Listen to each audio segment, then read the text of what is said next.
Today I've used my powers under the Canada Labour Code. It is my view and the view of the FMCS that the parties are at an impasse. I have asked the Canada Industrial Relations Board, if they also determine that there is an impasse, to order Canada Post and all employees represented by CUPW to resume and continue their operations and duties, and to extend the terms of the existing collective agreements until May 22nd, 2025.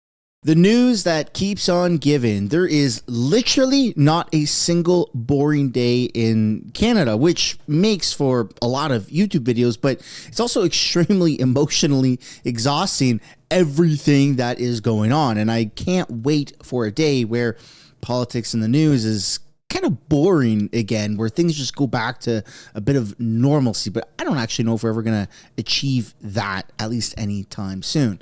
Today, we're taking a look at simply two things in this entire video. I know, right? Crazy. Chrystia Freeland is quite literally rumored to be getting canned and replaced by Mark Carney. Now, logistically, how does that even make any sense? Mark Carney is a person. He's a civilian like you and I. He's not a federal MP. So can he just take over as finance minister, which is an MP's job? Not really, but can they get rid of the finance minister and basically outsource that work to a third party civilian? Kind of, sort of, maybe not really, but they likely will do it, and they've kind of been doing it. So we're going to be taking a look at that. Then more importantly, we're going to be taking a look at the postal strike. Canada Post has been on strike, and it's pissed off a lot of people. Yourself likely, myself certainly, and everyone's just wanted it to end. Find an agreement and get back to work. But the government has said, okay, well, we're over here. You guys are over here. We're not going to find any sort of deal, so we're forcing you to get back to work, which is good and bad. Good that the strike is ending, but bad because it sets the precedent again that the Canadian government is a bit of a dictatorship, and it doesn't matter if you go on strike. The government can order you back to work, and if you don't comply, you'll lose your job. Welcome back to the channel. Welcome back to another video, everybody. Before we get into it, I do want to encourage you guys to hit the like button and subscribe if you haven't already. It does really help grow the channel. And in light of the Canada Post strike ending, I can now send out all of the merch that people have been so patiently waiting for, such as these sticker packs right here. You can get this sticker pack linked down below in the description or the pinned comment below, or even this sticker pack linked down below in the description or the pinned comment below. And if you use code SUNSHINE at checkout, you'll get yourself 15% off. Now, let's get right into today's video. Starting off with the polls, which is something that I've been slacking on a little bit. I apologize, but here we are. Conservatives are sitting at 227 projected seats, with a bottom line of 201 and a top end of 249. And Justin Trudeau has tanked, absolutely tanked. Everything he does, everything he says, everything that's going on with the Liberals is just backfiring to every single capacity. He was at 63 projected seats. He's almost gone down 20 projected seats, which is a huge, huge loss.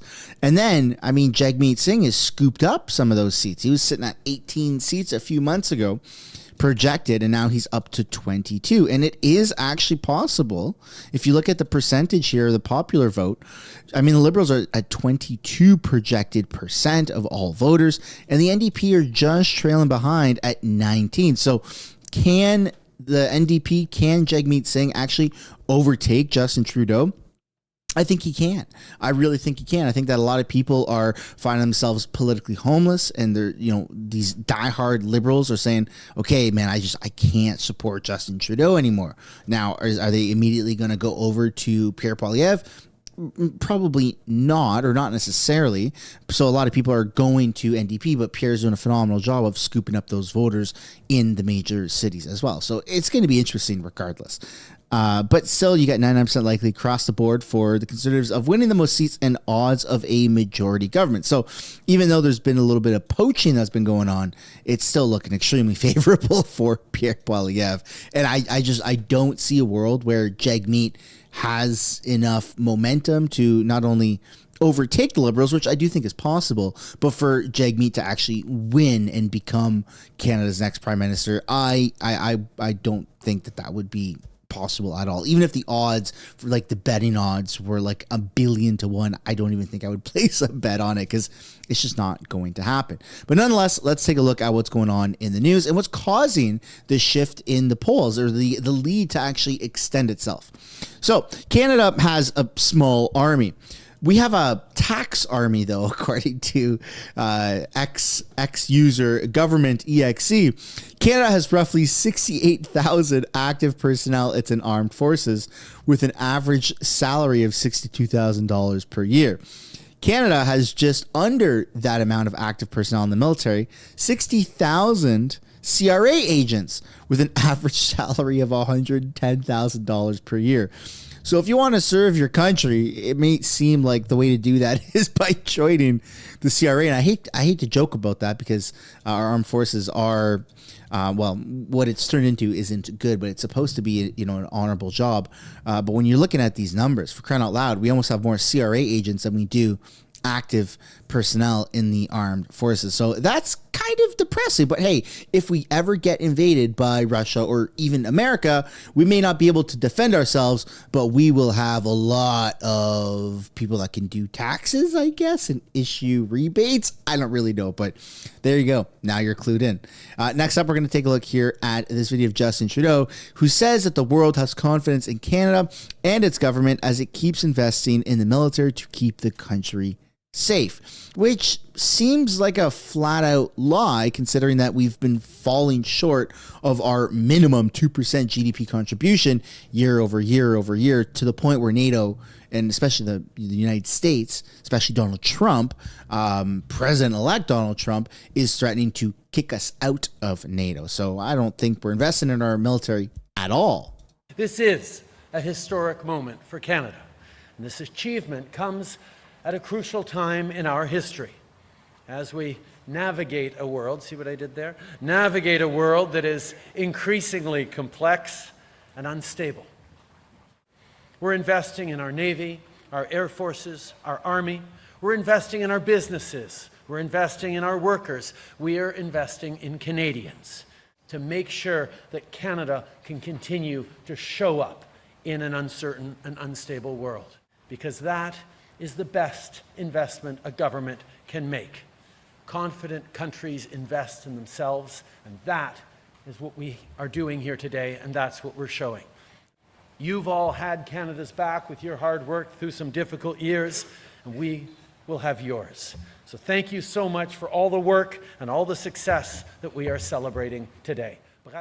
This is Yeah, I'm not really sure how he even believes his own crap anymore. I mean, he just spews nonsense day after day after day. Like, everybody knows, the world knows that Canada does not invest in its military. But hey, Justin, keep believing your lies, and maybe you'll actually hit rock bottom, politically speaking. Next up here, we're going to take a look at Chrystia Freeland now, and how it seems like, you know, she's going to be fired. At least that's what the rumors are. So we got a couple of clips to take a look at. In the spring budget speech, you said it was responsible to have very specific, fiscal guideposts, including limiting the deficit to $40.1 billion or lower. So are you saying you're now comfortable going past that? So I am not going to comment on anonymous rumors that are out there in the town right now. It's fair to say Finance Minister Chrystia Freeland is having a tough week. The Globe and Mail is reporting tensions are so high between Freeland and the Prime Minister over spending plans that there are renewed talks to bring Mark Carney into government. Are Freeland's days as Finance Minister numbered? Let's ask our front bench. These leaks every day over the last week are just really not very elegant and very, I think, hurtful to the brand of the government and ultimately the Prime Minister, if that's where the leaks are coming from. And now we have this leak in a very negative way. And I think it's really not fair to the Finance Minister to go through this leak from the Prime Minister's office. One only has to look at, what happened to Bill Morneau when he crossed, in his views with the Prime Minister on spending, and he found himself on the outs.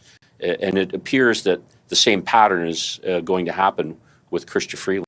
Yeah, it does really appear that way. I mean, socially speaking, just amongst Canadians, taxpayers, voters, they've lost a lot of confidence in Chrystia Freeland. I mean, everybody knows diehard liberals out there, whether it's family, friends, acquaintances, people you work with, people you talk to at a bar. It doesn't really matter, but they're out there. They're definitely out there.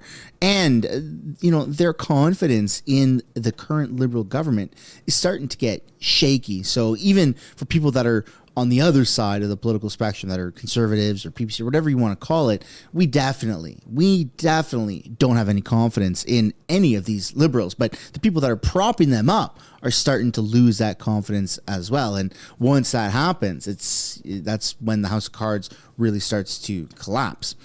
Next up, we have another video here where, according to Government Corrupt, Chrystia Freeland basically confirms that she's about to be fired as finance minister. Let's take a look. Minister Freeland, we've been reporting all week about tension between your office and the Prime Minister's office over the fiscal policy in this country. We've said that the Prime Minister is again in talks with Mark Carney to join the government, and the Prime Minister appears unwilling to personally defend you in public. How can you stay in the government when the Prime Minister continually tries to cut you off at the knees like that, and will you fight back against this effort to replace you?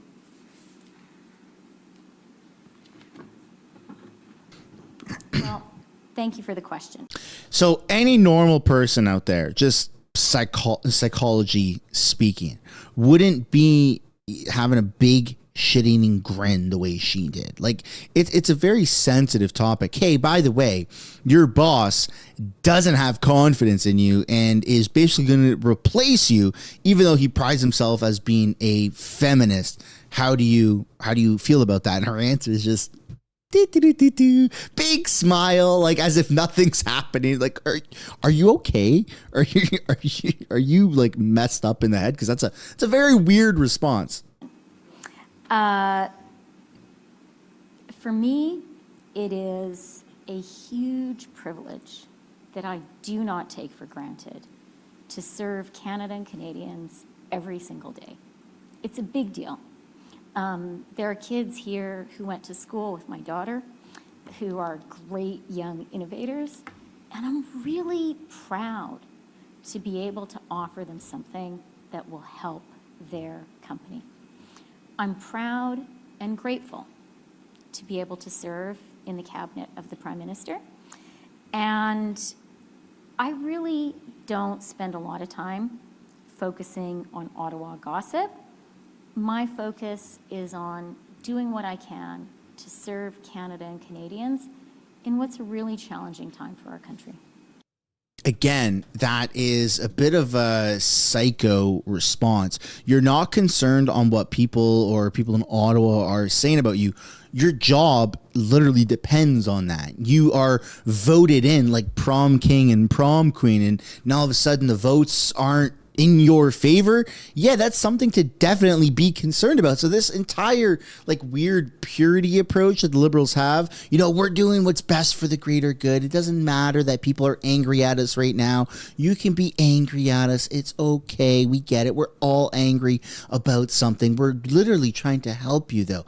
I that's just weird. That approach is like a parent that disciplined their child and the kid's upset and the parent's like condescendingly talking down to the child going, that's okay, you can be mad at me, little Timmy, it's okay because I'm still your mom and dad. Like that's just not how the real world works when it comes to politics. I get that in that dynamic it may make sense, but in politics that's just such a weird thing because you can actually be voted out, whereas with your parent you're always going to be that child's parent. But anyways, kind of bizarre. Let me know what you guys think down below in the comments. Now we got to take a look at the strike. But before we get into Canada Post strike, I believe that because the Canada Post strike has been so vastly known, not only here in Canada, but also in America, something that's on everyone's mind. Should Canada Post be privatized? Well, the answer to that is going to be take a look at what America is doing here. Donald Trump is considering privatizing the U.S. Postal Service. Kind of interesting, huh? The Washington Post is reporting that U.S. President-elect Donald Trump has shown interest in privatizing the Postal Service. Sources say Trump has discussed his desire to do so with Howard Lutnick, his pick for Commerce Secretary. The post office lost $9.5 billion this fiscal year, according to the Post. Trump said the government should not subsidize the organization after learning of the agency's annual losses.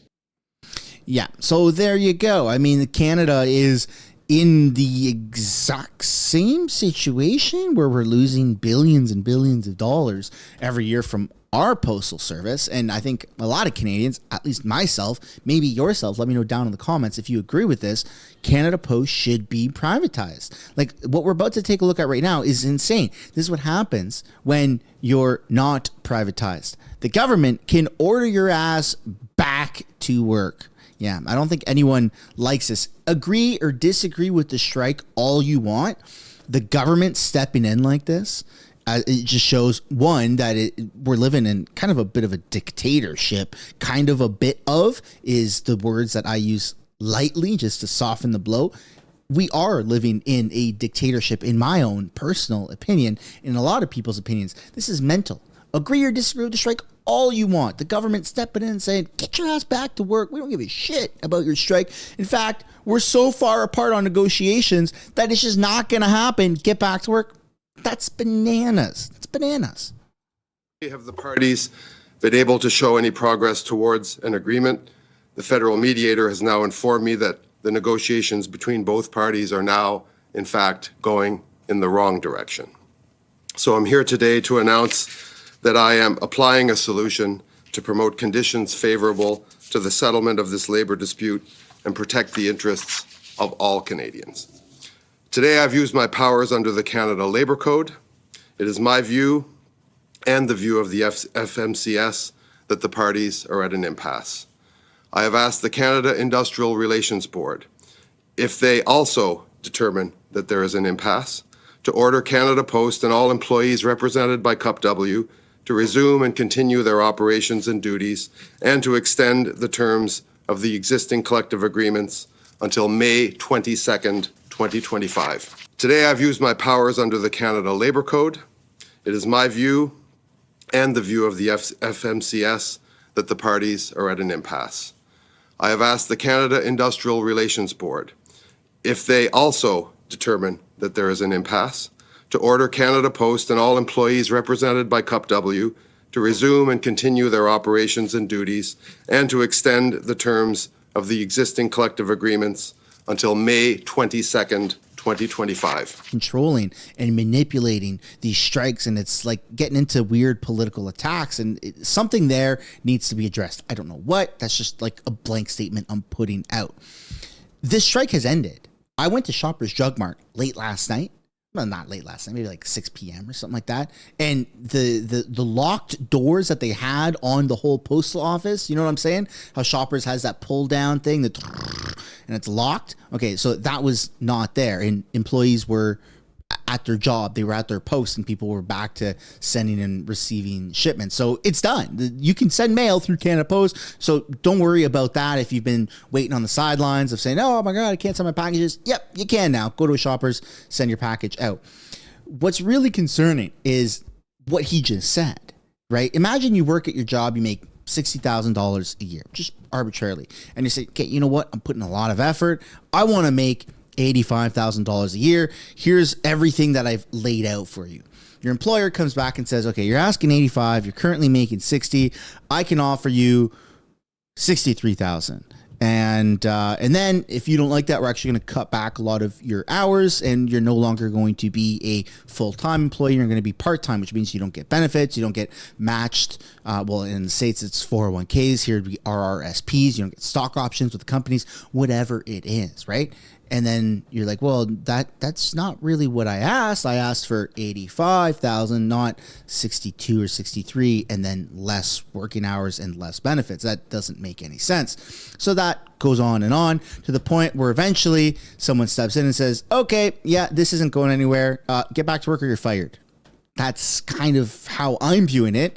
And I don't agree with them Canada Post, the union pushing the strike around the busiest time of the year, feels very strategically done.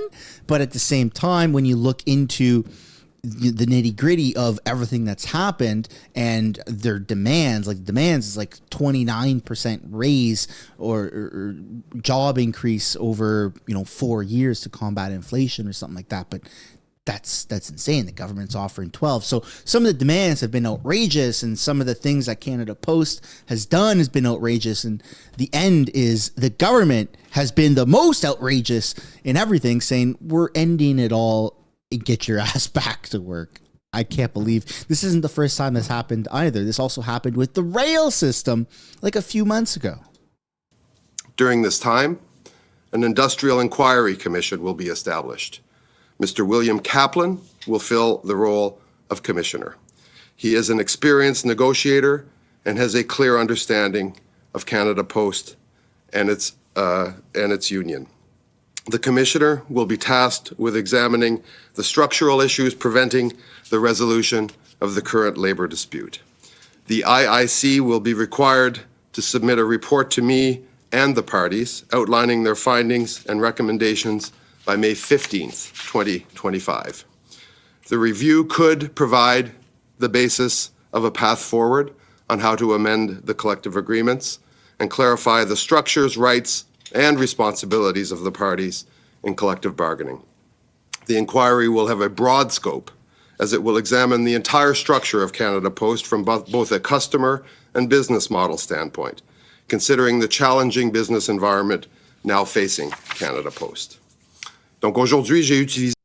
This is why Canada Post should be privatized, 100%. I think that everybody is extremely fed up with these ongoing strikes, and we all just want a reliable postal service that isn't operating in $8 billion deficit every single year. To maintain industrial peace, and Canadians must be assured that their government will take all necessary actions to protect them, especially when the safety and prosperity of workers and communities are at risk. I am making this decision to protect the interests of all Canadians. It is not a decision I take lightly, but in this situation, it is the right one. First, the business impacts. During the strike, Canada Post cannot process an estimated 1 million parcels per day. This disruption is particularly detrimental to small and medium-sized businesses, and the economic harm they suffer increases with each passing day. In fact, has accumulated significantly to this date. Second, on charities, direct mail fundraising is a main way of securing critical annual donations, and all this fundraising has been jeopardized during this dispute. The holiday season is the most important fundraising period, with many charities receiving a significant portion of their annual revenue during the final weeks of the year, particularly in December. And let me pause and just say that I invite all Canadians to consider any way they can to support the charities of their choice, and we obviously hope they avail themselves of all possibilities to do so, whether postal or other means. Third, rural and remote parts of Canada. These areas already have limited access to alternative delivery services and are especially vulnerable to the disruptions caused by a postal strike. In some of Canada's most remote regions, Canada Post is the sole delivery provider. Fourth, for Indigenous communities, the strike is having a severe impact, particularly those in northern and remote regions. Indigenous communities in the north that already have significant challenges related to access and infrastructure are disproportionately affected by the disruption in postal services. These communities rely heavily on Canada Post for essential deliveries, including medicine, goods, and resources that are vital for their well-being. The strike worsens existing challenges for Indigenous peoples, making it even harder for them to access goods and services they rely on. It is the only reliable delivery service available for many communities, and the strike further isolates them from essential resources. The government's intervention is critical to make sure that Indigenous peoples are not left behind and they continue to receive the support they need during this difficult period. And fifth, government services.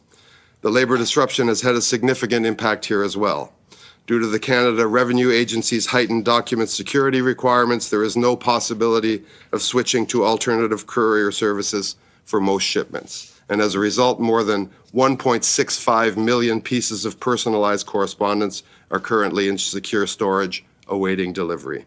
There are also approximately 190,000 passports at Passport Canada facilities waiting to be shipped.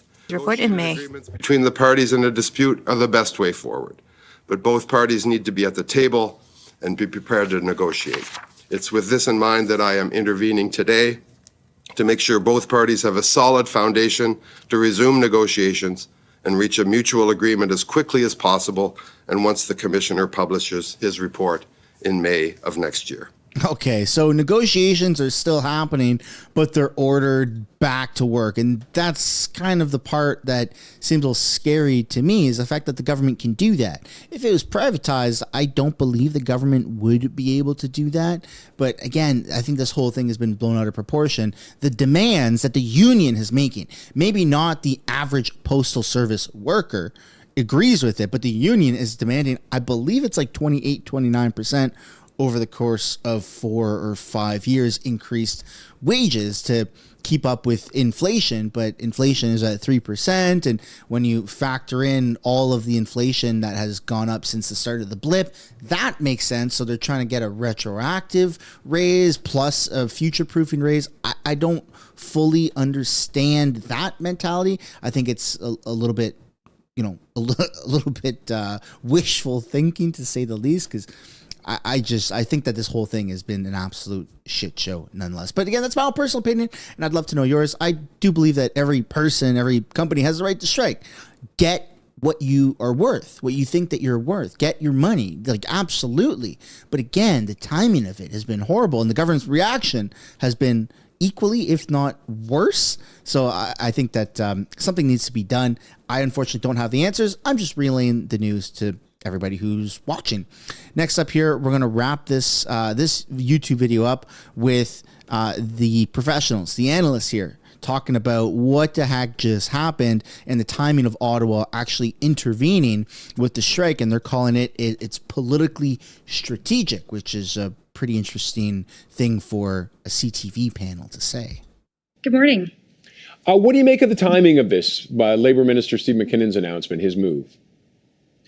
Well, it's a bit of a Hail Mary, isn't it? Right before Christmas. I think if we were to go through the holidays without some form of federal government intervention, I think the public sentiment it currently speaks for itself.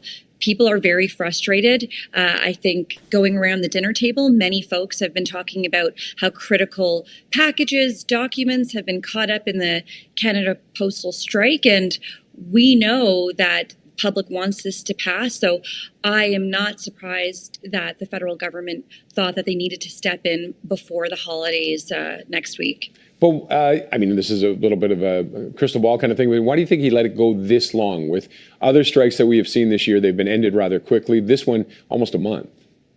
It is long, but if we look back to previous strikes where the government decided to intervene, pass some form of back to work legislation. Usually it's taken a few weeks before the government has gotten involved. I think this is pretty common. Every few years, we've seen some back to work legislation. And normally what we see is government sitting back for a few weeks, waiting to see if the parties can come to a deal on their own before intervening. And so I think the timing of the strike was, of course, very strategic and deliberate. There was a lot of pressure on the government here. And I think most folks will feel potentially like the government came or stepped in a little bit too late. But I think this is actually pretty run-of-the-mill customary for the government to have sat back, waited 2 to 4 weeks, hoping that there was a deal was going to be struck. Unfortunately, it didn't happen here. And they're not letting this ride all the way through into January, which is the right decision. It's the right call. And now the Labour Relations Board is going to take a look at it, but realistically, these two sides are pretty far apart, aren't they? Extremely. It's absolutely an impasse. It's, they're literally and figuratively stuck, and the CIRB is going to step in and order postal workers back to work if it also finds that there's absolutely no room for resolution. But we have to keep in mind here, there is a current collective agreement that's in play until May of 2025. So these workers are not being ordered back with terms being imposed upon them. They're being asked to go back to work under the current terms of their collective agreement. So that's an interesting piece to all of this. It's not as though they're being ordered back without terms. They're going back on the same terms that they agreed to work under until May of 2025. Now, will this hurt? I'm just wondering if this will hurt the negotiations from the union side. They are off for a month, so that's a lost month of income. Are they going to be angry going back and trying to negotiate now? There's no question. We heard from They lost a month of income. I was under the impression that they got paid just at a reduced rate. But if they completely lost a full month of income without pay, without reduced pay, that's pretty gnarly. That is very gnarly. Union president. There's strong opposition here. Of course, this does remove power from every union negotiation. If we even go back to the Ontario negotiation or the strike of the LCBO this past summer, I think what we ended up seeing is public sentiment or the public sympathy that we're seeing for striking workers is not nearly as high, I think, provincially and nationally as some would have expected in previous years. It's hard for a lot of workers out there. So when you hear workers looking for 19% wages, more sick days, a lot of private sector workers are not getting those same perks. So you're not seeing the same level of sympathy. And when it comes to revenue, of course, revenue is down. Many small businesses are supremely concerned that they haven't been able to get inventory off their shelves because they haven't been able to use Canada Post for this holiday season when most people are doing the bulk of their annual shopping, right? And so I think the public sympathy all-time low, and I think union workers are going to be going back to work, maybe with not as much leverage as they would have typically had. And just one last question. I mean, they have until May. Any hopes? Do you think they can negotiate a settlement in that time? Well, they've appointed Bill Cap. Probably not. No, they're so far apart. Like I said, the government's willing to do like 12% over the next 4 years, right? 3, 6, 9, 12. I don't know why I let my intrusive thoughts allow me to count that out loud using my fingers. But hey, now you know. That's how I count, I guess. Bring me back to middle school era of counting. So they're asking for a 3% raise, or what's the government is offering is 3% raise over the next 4 years to match or just exceed inflation barely, right? And what Canada Post wants is like 28, 29%, which would be, again, much larger amount. And I just don't think that they're going to find some sort of negotiations. I think or agreement. This is a way of the government to say, okay, get back. You're harming businesses, small to medium-sized businesses. You're pissing off a lot of people right before the holidays. It's like peak season. No, get back to work, and we're going to solve this later. But that's my own personal opinion, folks. I think this is a shit show. I don't know what to think of it. I think the union members need to be looked at and investigated, because a lot of times it's the unions that are manipulating and controlling these things, swaying it in one way, when postal workers may or may not even agree with the majority of the postal workers, may or may not even agree with the demands, 28, 29%. There's probably a lot of postal workers out there that are going, dude, I'm fine with like 12, 13% over the next 4 years. That, again, is a good increase. We don't really know. We don't hear from the postal workers. We only hear from the union. So this is getting out of control, and I'd love to know what you guys think of it. Is this good that the government ordered them back to work? Is it bad? Let me know your thoughts down below in the comments. That, ladies and gentlemen, is the end of the video. I hope you enjoyed it. If you did, be sure to drop a like and subscribe to the channel. It does really help grow. I don't say it to be annoying. I say it because 60%-ish of people that watch the videos are not actually subscribed. But chances are, if you're at this part of the video at the end, you are subscribed, right? Thanks for watching. I'll see you in the next one. Bye for now.